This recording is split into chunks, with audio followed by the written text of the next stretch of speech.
basically the immigration agent is trying to kick the door in. Kicking the door Yeah. in and failed. So first of all, I give credit to whoever built that door, because that officer was kicking with all of his power and couldn't get in.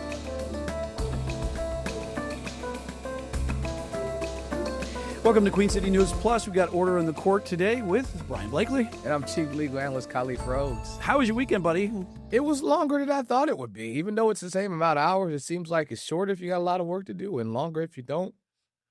This week is, one of the last of the summer, so we're getting as much of laying around and doing nothing as we can. That's right, but at least you got a chance to get the workout in. Yep. Me, on the other hand, I ate like horribly down in Myrtle Beach with the family on travel baseball, and then made a stop at Buc-ee's on the way back. So I've been eating terrible forever, so I'm locked in on not eating terrible. Hopefully on these camera shots, I start doing this sooner than later. We got to get that slimmer lens, as we always talk about, right? That's the goal.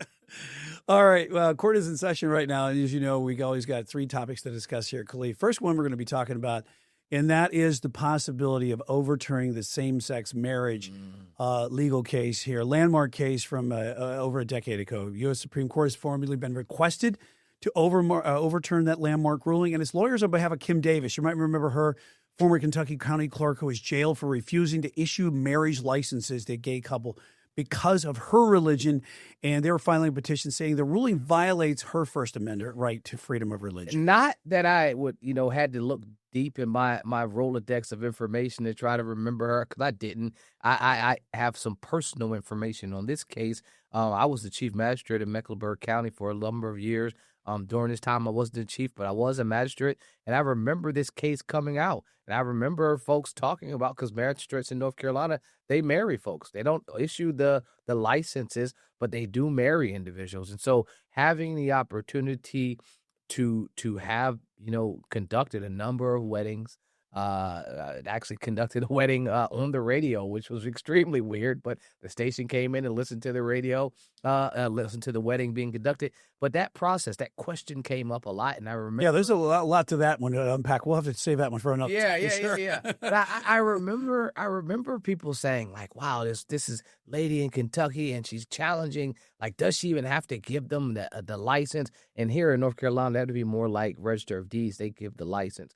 But the magistrates will do the weddings. And so they gave guidance on magistrates being able to exempt out for religious purposes and things like that. But this case worked its way through the courts and made it to the Supreme Court. And we had the landmark decision, 10 years ago. And so now we're at a tipping point. This case, for it to get where it's at right now, for it to have lasted 10 years, I can say, with this rendition of the court that we have, I don't know if it's going to make it much longer if, and that's a big if they grant the opportunity for this case to be heard. If they grant cert to this case, then I think that there is a strong likelihood that case will be overturned. Now, I'll say for a couple things first. If they grant cert, the lower court said that this lady's case is dead on arrival. Court of Appeals said this case was dead on arrival. Now she's asking the Supreme Court on an emergency basis to do it. I think no other judge has wanted to hear this case, but there's a few justices that I think want to hear this case. Yeah, and this obviously is a much different court than what we're talking about when the case was, the precedent for the case on Obergefell 10 years ago. Now it's different. And do you think the argument is strong enough to end up in front of the justices because of that? Oh, I don't think strength matters. Let me start with that. Strength is not something that this court is contemplating. It's not something that they're considering. This is a court that has been on ideological lines from its rendition. Trump appointed 3 individuals to this court. It's 6-3 conservative majority. And because of that, you already have tipped your hat to a couple of things. First of all, you know you only need 4 folks to grant cert. Well, we got 3 of them already. If we look here, we got Roberts, we got Thomas, we got Alito. Those are folks that dissented, disagreed with the court's decision, and Justice Kennedy wrote back when he wrote this 10 years ago. So those 3 are already there. They just need one of the other folks to say, let's hear this case to grant cert. But you're talking about the strength of the arguments for some of these issues, like abortion, like immigration, like LGBTQ rights. Does that really matter, the argument that's being made with this rendition of the court? Because they are so tied on both sides to liberal or to conservative values that there is no moving There is no, swaying of the court, and you can see it playing out because the rulings that we have taken down precedent. Dobbs' decision, Roe v. Wade, that they're on its face. You walk into that case expecting that the court's going to uphold 50 plus years of precedent, and they don't. And there was normally when you have that much precedent, when you have tons of cases to point to, the court will be persuaded. They'll be guided. They'll be directed to go and lean back on history. And this court was like, no, we don't. And so in this same situation, I think because it's smaller, you got 10 years of precedent, not 50, 60 plus. You got 10 years of precedent. I don't think that precedent will be enough to overcome how this rendition of the court is going to interpret that 14th Amendment. I think so. I mean, and I don't know if you interpret the 14th Amendment saying that they're not constitutionally given the right to equal protection. I think the court will punt and say, listen, we just don't think the federal government should touch this like they've done with abortion. We're not going to deal with it and say that you have a constitutional right, but we'll let each state make a determination on if individuals in their state should be able to address it. So they'll remove the argument from a nationwide constitutional question and kick it back to a states' rights question. And that's how they've done with the last few major decisions. And I would suggest, and I would suspect, I should say, that I anticipate the court doing the exact same thing here.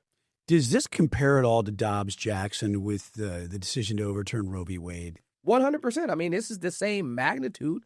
You'll have folks that are, any decision that goes in front of the Supreme Court is heavy.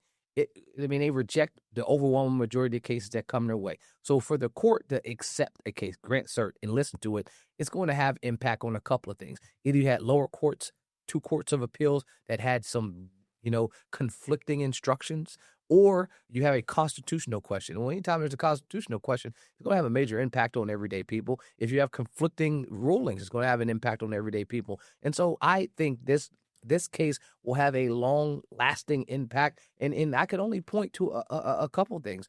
I'd point to the majority decision, opinion with Kennedy, what he wrote, referencing the Loving v. Virginia. That case was about race, and it was about race. And at the time, you had these states that were implementing bans on same-sex, on interracial marriages. Loving case comes out, makes its way all the way to the Supreme Court, and the Supreme Court laid out some important language that the court held marriage is one of the vital personal rights essential to the orderly pursuit of happiness by free men. So for this court to overturn that decision, you're saying that it's not vital for happiness, or it is in California, but it may not be vital in Tennessee. It may not be vital in North Carolina, but it might be vital in Maine. Yeah, we may agree with those same words. But we don't think the federal government nor the state or federal courts should have a decision in what you get to do in terms of what your marriage is about. Well, it is certainly another case that we're going to keep following here as these big, huge cases that are all being put before the Supreme Court. It hasn't been done yet on this one, but it's something that might happen as trying to overturn the Obergefell case for that landmark decision on same-sex marriage.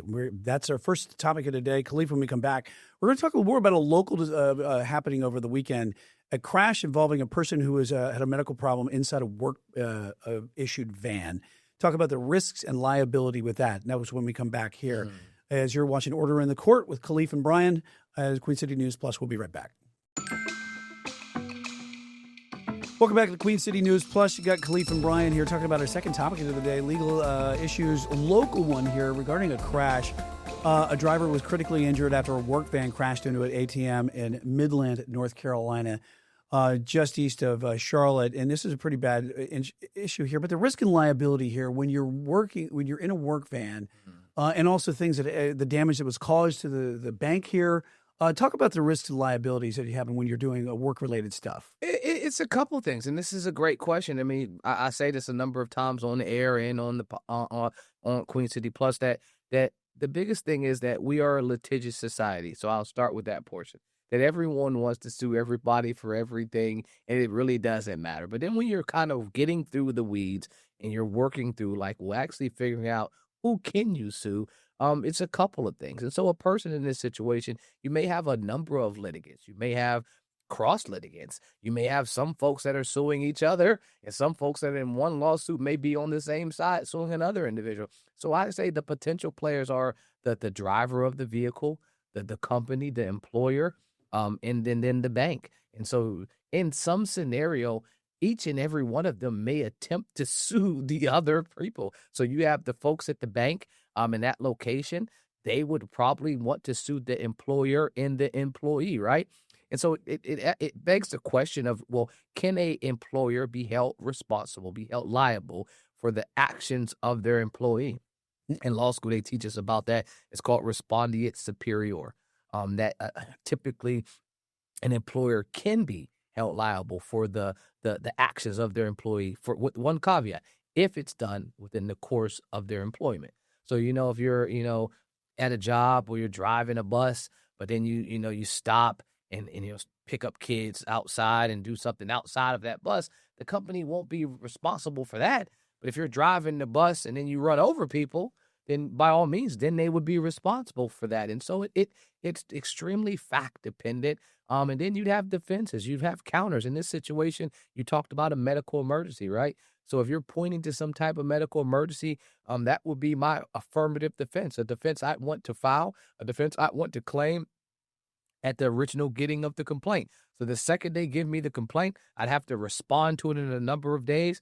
But in between that, I can respond and then I can give my defenses. I'd say, hey, he had a medical condition that stopped him. I want the court to understand why, that this was no intent, and it wasn't negligence either. It was medical and nothing, it wasn't foreseeable. And back to them, if I'm the bank again, I'm looking in discovery. I want to know his medical history. I want to know his records. I want to know, hey, you as a company, have you done enough to put in place parameters around making sure something like this doesn't happen? Well, are you doing medical background checks? Say if during the course of discovery it comes out that this guy had, multiple different seizures or multiple medical conditions in the past, and they didn't inform, they didn't do anything to prevent that. Still had him out there driving. Those are the types of things where the bank would sue, then also he would sue. And he'd say, hey, you put me in a situation where it was more likely than not that I would have a medical condition while out on the road and then now cause injury to myself or to others. And so that's when I talk about that cross-counter claims. That's where that would come into play, because you'll have a lot of folks that will want to make sure they're made whole in this situation. I mean, look at the building, look at the van. Those are the things that there's a cost to that. You can put a dollar amount on that and say, hey, it will cost us $50,000, $60,000 to fix this and make it look like insurance will cover a lot of these things. But then folks want to be subrogated. So insurance, if they cover it, insurance is going to want to get their money back, right? So they'll say, yep, I'll cut a check to fix it today, but tomorrow I'm one of those people that are suing as well. So you're adding down insurance. You're adding a number of individuals in corporations into increasing the likelihood that this case or number of cases goes to court. All right. So we'll keep following that one as well. As that is our second topic here on Order in the Court. We're going to move on to our next topic here, and we're going to take a short break before we do. And that is, what's the number one cases we always talk about here with the new administration, with the Trump administration? This hot button issue. Say it again. With his hot button issue, what he says. Immigration.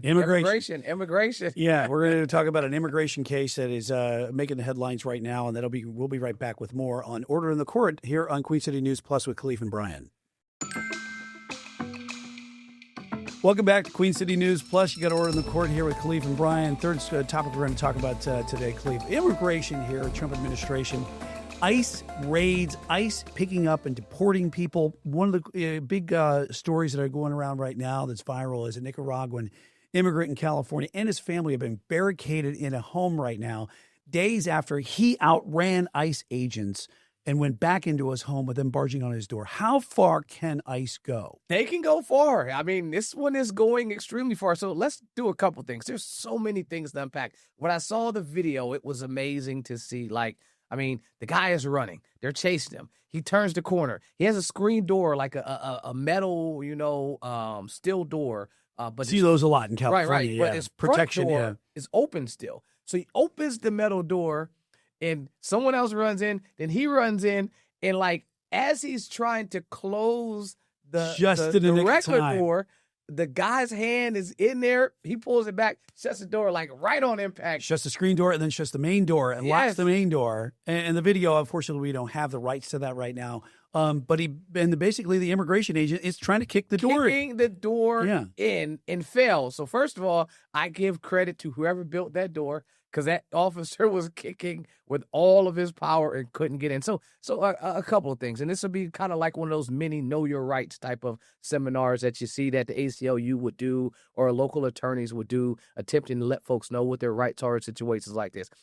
We have something in this country called the Constitution. That's, I think, the minimum baseline for you to start. We have a Constitution. Important in the Constitution and understanding the context of why we have the Constitution. We had a king, and when we decided that we didn't no longer wanted a king, we came out with these rules that how we would operate as a country. And the one thing we didn't want to have our government doing was being able to detain, to search, or to seize someone without proper authority. So that constitutional right to against unlawful search and seizure, that Fourth Amendment is extremely important to ensure that these types of things don't happen. So it's two things I'd say. In terms of coming into your house, there's only two people that can authorize someone to come to your house. One of them is you. The other one is a judge. That's where it starts. And so either you without a warrant, either you have given them permission to come in the house. You say, hey, ICE, I see you follow me. I didn't know that was you behind me. Come on into the house. I welcome you in, and then they'd arrest you. Or the other one is ICE can go to a judge, to a U.S. district magistrate, to any of those people in those positions and say, listen, I want to arrest this person. I want to go get him. And then they can then grant them an arrest warrant. And then that's a way they can get them. Or a search warrant to search the property because they believe this person is there. Those are the mechanisms where ICE or any law enforcement agency, for that matter, can get into your home. Without that, they cannot. So in this scenario right here, where you have these individuals that are holed up in their house, barricaded in there, not coming out, it's funny and it's not funny because a couple of things. If this would have happened, say 15, maybe 20 years ago, there would have been a number of problems with trying to stay in your house while other folks are trying to get to you. Off the top of the head, I think of food, right? How are you going to eat if you're in there? You may have groceries for 2 or 3 days, but if it starts getting up there for a week, 2 weeks, 3 weeks, the perishable stuff is already gone, and now you're just eating whatever. You can't stay there forever. But you might. You got Uber Eats. You got Instacart. ICE can't stop them from delivering food to your house. And so, well, think of the cost to the taxpayer, the ICE agents that are sitting outside the home just waiting. I agree. Well, what I am saying is there are things in place now to allow you to be in a place at one time and still survive.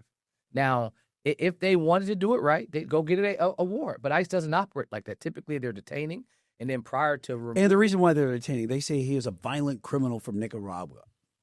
Well, first of all, the family claims, no, we're not. We're a family have, living here, trying to paying taxes and living the American dream. Well, he'd have to have an opportunity to be heard. He'd have to have a hearing, get notice, go to those hearings, and be able to dispel the comments and statements that ICE is saying. The problem is, and it's that fear and that scare tactic, is that if you start jumping over that process and disallowing people to have hearings like they should, now what you have is people saying, I'm not going to participate in this process where I was fleeing persecution, where I am seeking asylum in this country because if I go back to my country, I can die. If you're skipping that process and shipping them back to this other country or shipping them to a third country where they've never been of their origin, those are the types of things where folks are saying, I'm not going to show up to these hearings. I'm not going to go through the process what the GOP said for years. If you come in and enter the country the right way, then we'll allow you to be here. Folks aren't going to participate in that. Person that's illegal, that's undocumented, that's come here and now understands that this process or this game, the rules have changed in the middle of the game. They're saying, I'm not going to follow or do what I need to do. So to the original question, ICE can't get in your house unless you authorize them to get in. Now there is a caveat. There's a caveat. Just like if a law enforcement officer is chasing you, not ICE, but say CMPD, say sheriff or someone's trying, or state trooper, say if they don't have a warrant, but they believe you've done something. Maybe they believe you have stolen goods on you, or they believe you have a gun. They can chase you. The case law support it, that they can chase you into your home. And there are exceptions to the rule of saying you didn't need a warrant to get into this person's home because you followed them into the home in the process of committing the crime. Now, in that situation, that's why that officer was trying to keep that door open when he pulled his arm out. Why? He was trying to follow him into the home. Well, also, how valuable is that video? Unfortunately, we don't have that video to show you, but how valuable is it? Because what if he did kick that door in and then go detain that individual, Reyes, and then you would never know, or the list that, and it would be the ICE word versus the man going in there because you legally you can't go into his home like that. Right. I mean, obviously, the video that they have would be helpful in a scenario like that where there was an unlawful detention, right? But the concern that I would have is that I'm not sure if ICE has the ability to go into a home mid-chase like all other law enforcement agencies do. And the reason I would say that is because the crime would be in the commission of a crime. So in the commission of being in this country illegally, that would be an always ongoing crime, which would give them like unfettered access to go into folks' homes on a routine basis. I don't think that's what the case law says. The case law is saying, I saw you stealing something. I saw you with a gun or drugs. And in the process of me attempting to get you, I followed you to stop you. And then you just happened to go in your home and I went there. Those are scenarios that most law school scenarios talk about. But I can say this, while this is great in terms of a talker with me and you, and this has a number of points, this will probably be on a lot of law schools exams where it wouldn't have been years ago. Because this is a topic now that's front in foremost in most folks' minds, where you're seeing these types of detentions and arrests happen on a regular basis. Yeah, and it seems like more and more we are being, every week, we have an immigration case that we're talking about that's being challenged in the court, and a lot of lives are being overturned, but this is also what the Trump administration ran on as their number one issue, was immigration. Hey, promises made, promises kept. If your anticipation is to deport more people in American history than ever before, then you have to be multifaceted. It has to be an approach where we're going to have boots on the ground and detain people in locations where we know they'll be, but we'll also have to have courts that support the process of expediting the deportation process. And so I think the Trump administration has done both. They've put people out there adding, $100,000 sign-on bonuses and things like that to get folks out there to go work for ICE, but also having judges that support this process of saying, well, the limitations on individuals' rights to go there. I mean, and then the other thing is, I'd say, stoking the fire of fear. So when you connect immigration to violence, when you can say, hey, this person not only was here illegal, but they were here illegal and they did something violent, now you'll have the public support, because no one wants violence to happen in their community. And if you can say, well, if they weren't even here, it never would have happened. Like we live in a bubble, right? That's the analogy. That's the logical leap that they are saying. If this violent person didn't live in this country, violence wouldn't happen and it would go down. But there are other outliers that have happened there, and we don't live in bubbles. So just because that person didn't commit violence against someone else could have committed violence. There are multiple opportunities for that to happen. But I'd say, but the fire and the stoking of the fire happens. Well, at the same time as this dog whistle rhetoric that you have, because most recently Trump made the comments about folks coming to this country, having the propensity to want to work, coming out with working type of projects and programs where farm owners would have the opportunity to dictate and run those types of programs. Those are the types of things that are troubling and are problematic with this way of thinking. And so for the time being, I can say that there is, you ask how far ICE can go, they can go as far as the president wants them to go, because he will control and dictate that process. And obviously, as the executive, he has the power to do that. Yeah, and that is going to wrap it up here for our cases that we've been talking about here on Order in the Court. Khalif, always good to talk to you, as I'm sure we'll have some more possibly immigration cases to talk about next week. But for the meantime, you have been watching Order in the Court with Khalif and Brian. This is Queen City News Plus.